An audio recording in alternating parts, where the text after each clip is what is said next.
This is the book of Micah, chapter 2 and verse 10. Arise ye and depart, for this is not your rest. Because it is polluted, it shall destroy you, even with the sword destruction. First and foremost, I want to give all praises, honor, and glory to Yahweh, Bahashem Yahushai, Bahashem, Rakah HaKodash. Double honors to the apostles and elders of Great Millstone who teach and rule well. Peace and blessing to the elect. And this is describing Babylon, man.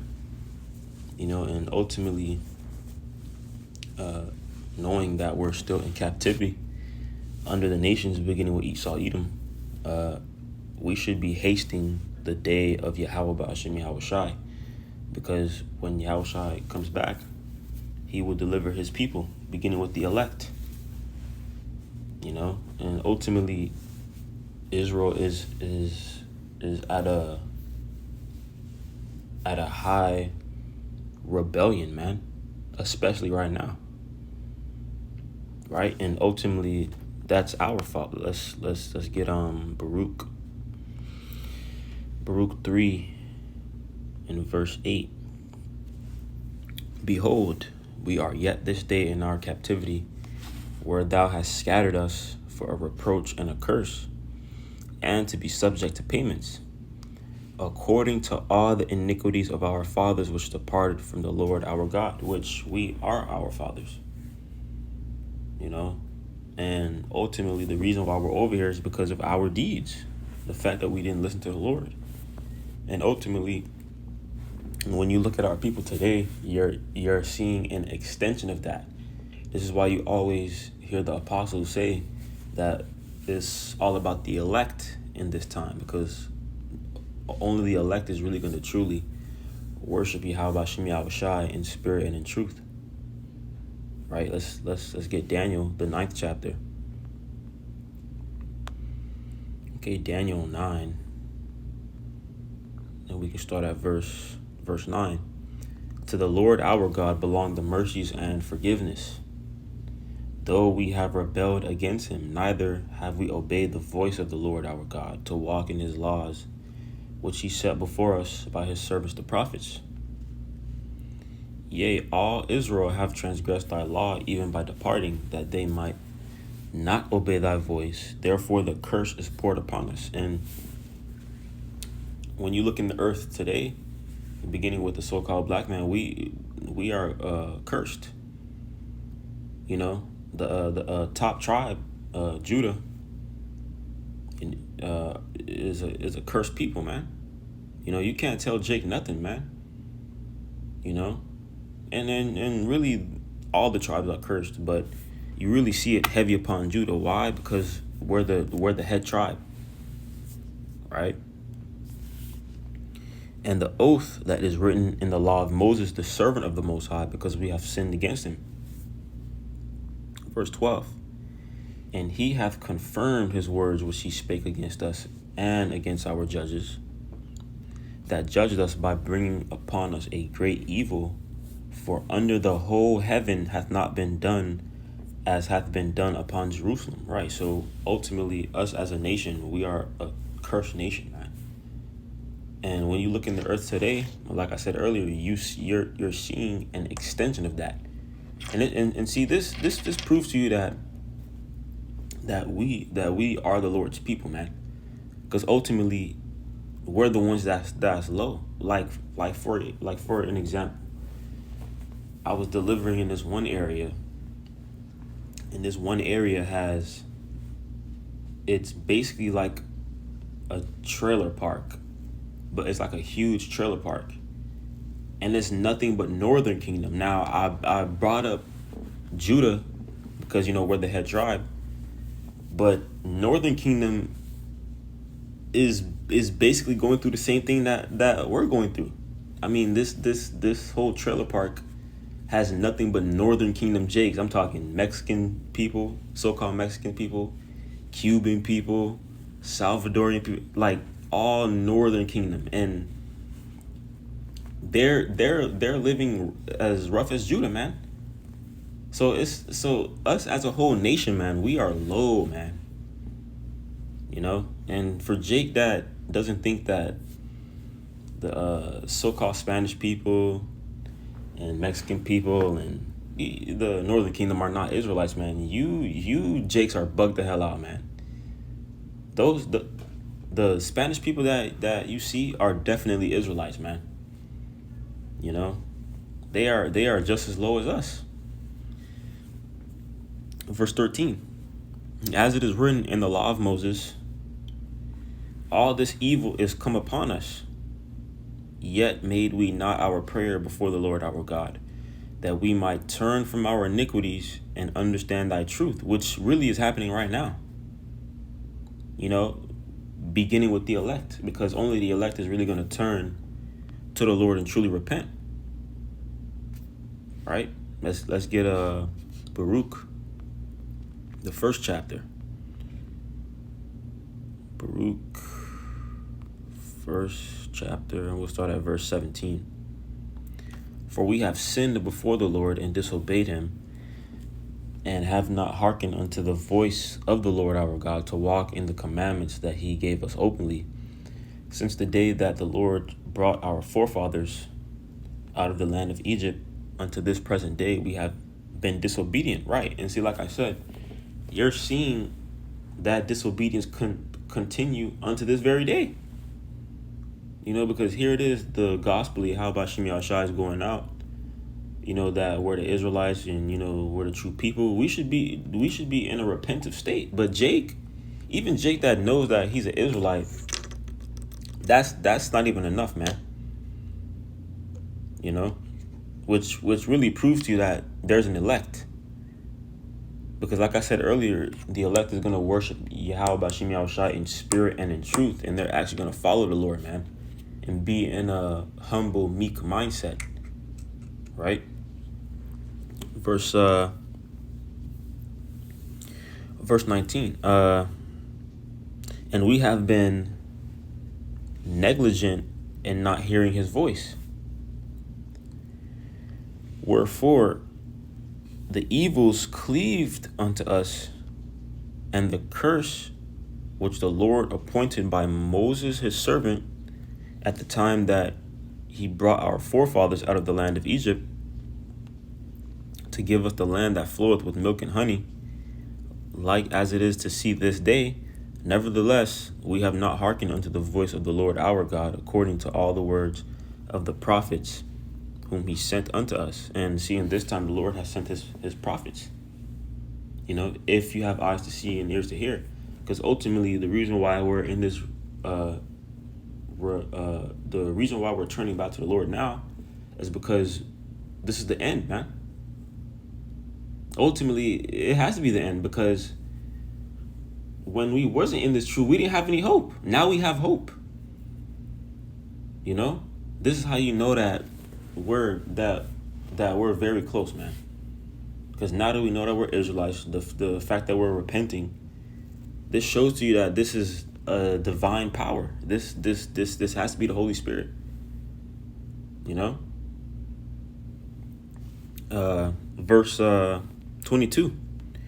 But every man followed the imagination of his own wicked heart, to serve strange gods and to do evil in the sight of the Lord our God, which the majority of our people are still doing by worshiping so-called white man Jesus, right? Which contrary to popular belief, the Most High Son is a so-called black man, you know, and he's highly exalted in the heavens. See, that's contrary to popular belief, man.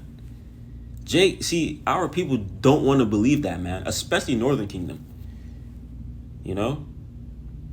So ultimately, the majority of our people that are still in Christianity are serving strange gods. You know? And see, the Most High is going to get rid of those Christians, man.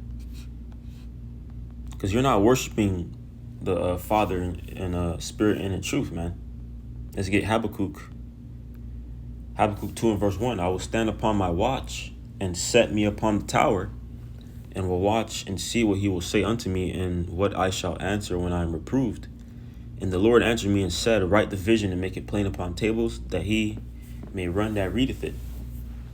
Right, and the vision is plain upon tables because the spirit of Yahweh Bashim Yahushai is actually dealing with us to see these things, man. The prophecies, like how Yahushai said, all these are the beginning of sorrows. You know, so this is what we're seeing in the world right now. This is how you know that this is our last captivity, because we're seeing the prophecies come to pass. The fact that we know that we're Israelites, the fact that we're going out on the highways and hedges warning the people, that's not of us. That has to be the Spirit of the Lord. Right? The fact that we're repenting, the fact that we're asking the Lord for mercy, because we know what he's coming back to do. We know how much people the Lord is going to judge. We don't even know if we're going to be judged, man. Right? So continuing, let's read verse 2 again. And the Lord answered me and said, write the vision and make it plain upon tables, that he may run that readeth it. For the vision is yet for an appointed time, but at the end it shall speak, and not lie. Though it tarry, wait for it, because it will surely come, it will not tarry. Which is what we're seeing now. So we're seeing the prophecies popping off left and right, and they're not tarrying, man. This is why the Lord told Esther to measure the time diligently in itself. How do you measure the time? By prophecy. Right? Behold, verse 4, behold, his soul which is lifted up is not upright in him, but the just shall live by his faith.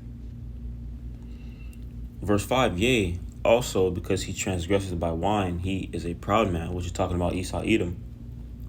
Neither keepeth at home, who enlargeth his desire as hell, and as death, and cannot be satisfied, but gathereth unto him all nations, and heapeth unto him all people, which he's basically trying to do with this new world order, man. So this is the time where the Lord is actually going to deliver us, man, because he's getting ready to come down with a great wrath, because he knows that he has but a short time. You know, let's get Psalm the 81st chapter, and we'll end it off here, because every time Israel cried to the Lord always subdued our enemies, man. And this is getting ready to happen. So we need to be in a mindset, that the Lord is putting on us, man, which is really the mindset of Yahweh Shai. Because we're getting ready to go through some perilous times, man. And our faith needs to be at an all-time high. This is Psalms 81. And we can start from verse we can start from verse 7. Psalms 81 and verse 7. Thou callest in trouble, and I delivered thee. Are we not in trouble right now? Of course. Why? Because ultimately we're still in the hands of our enemies, man. And see, Jake doesn't understand that. Jake thinks everything is a party and games and shit like that. But what happens when all the party and games is done, man? Matter of fact, let's get that. Let's get Isaiah 24 in verse 11, because when the party and bullshit is done with, Jake, what are you going to do in that time? We can start from verse 10. Isaiah 24 and verse 10. The city of confusion is broken down. Every house is shut up, that no man may come in. There is a crying for wine in the streets. What is the wine symbolic of? It's symbolic of the wisdom and knowledge of this truth, of the scriptures, man. And the scriptures tell you that the wisdom and knowledge of this of the truth, the scriptures, is going to be the stability of thy time. See, but the people that don't have this truth, they're going to be crying for it, man. Right? Isaiah 24 and verse 11, there is a crying for wine in the streets. All joy is darkened, the mirth of the land is gone. See, so when all the joy and the mirth is gone, and it's going to be nothing but tribulation, and see, in the times that we're coming into, Jacob's trouble, Jeremiah 30 and verse 7, right? The only thing that's going to matter is mercy, man. And that's something that I've been meditating on recently, because I'm just like, here it is, you know, Jake is doing whatever he wants to do. Jake is acting like he has an army and shit like that. But when Esau Edom, when the Lord puts the spirit on this devil, to really come down with great wrath, Jake is going to be trembling, because the scripture because the scripture tells you that men shall be afraid. So Jake ultimately has no idea what he's involved in, and this is why you always hear Apostle Gabar say, "Know what you're involved in, man." Because if you're ultimately in the spirit of mirth, and you think nothing is going to happen to you, you're not in the right spirit. So let's jump back to Psalms 81, because the Lord is getting ready to deliver his people, man. Psalms 81 in verse 7. Thou callest in trouble, and I delivered thee. I answered thee in the secret place of thunder. I proved thee at the waters of Meribah. Selah. Hear, O my people, and I will testify unto thee, O Israel, if thou wilt hearken unto me. If thou wilt hearken unto me. See? And like I said earlier, the only people that's really hearkening unto the Lord right now are the elect. Verse 9, there shall no strange God be in thee, neither shalt thou worship any strange God, for I am the Lord thy God, which brought thee out of the land of Egypt. Open thy mouth wide, and I will fill it. Which is what ultimately we're doing right now, as it tells you in Isaiah 55. Let's get that, Isaiah 55, because this truth is likened unto food, man. Right? Isaiah 55 and verse 1. Ho, everyone that thirsteth, come ye to the waters, and he that hath no money, come ye buy and eat. Yea, come buy wine and milk without money and without price. So this truth is like a full course meal. Verse 2. Verse 2, wherefore do ye spend money for that which is not bread, and labor for that which satisfieth not? Right, which you can liken unto the churches and these other philosophies, man. Hearken diligently unto me, and eat ye that which is good. Let your soul delight itself in fatness. Incline your ear, and come unto me. Hear, and your soul shall live. And I will make an everlasting covenant with you, even the sure mercies of David. And ultimately, we need the sure mercies of David in this time, man. We need the mercies of David, man, being fully covered. So Psalms 81 in verse 11. But my people would not hearken to my voice, and Israel would none of me. Which, like I said, you can liken that unto an extension of this time, because Israel is the majority of Israel is in a deep slumber, man. Verse 12. So I gave them up unto their own lusts, and they walked in their own counsels. Oh, that my people had hearkened unto me, and Israel had walked in my ways. Verse 14. Here's a point. I should soon have subdued their enemies and turn my hand against their adversaries. So this is what the Lord is getting ready to do. Why? Because ultimately the elect is crying out to him, man. Why? Because ultimately we're yet this day in our captivity right now. So ultimately, every time Israel cried out to the Lord, he always delivered us, man. And he's going to deliver the elect. Matter of fact, let's prove that.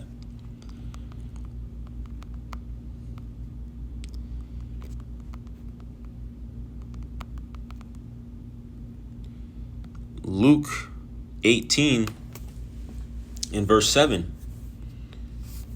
And shall not the Most High avenge his own elect, which cry day and night unto him, though he bear long with them? I tell you, he will avenge them speedily. Nevertheless, when the Son of Man cometh, shall he find faith on the earth? And this is why we need to keep continuing to be occupied in the ministry, because the whole point is we need to do this all the way unto the end. He that endureth unto the end, the same shall be saved. So Lord willing, you were edified. In closing, I want to give all praises, honor, and glory to Yahweh, Bahashim Yahushai, Bahashim Rakakwadash. Double honors to the apostles and elders in Great Millstone who teach and rule well. Peace and blessings to the elect. Shalom.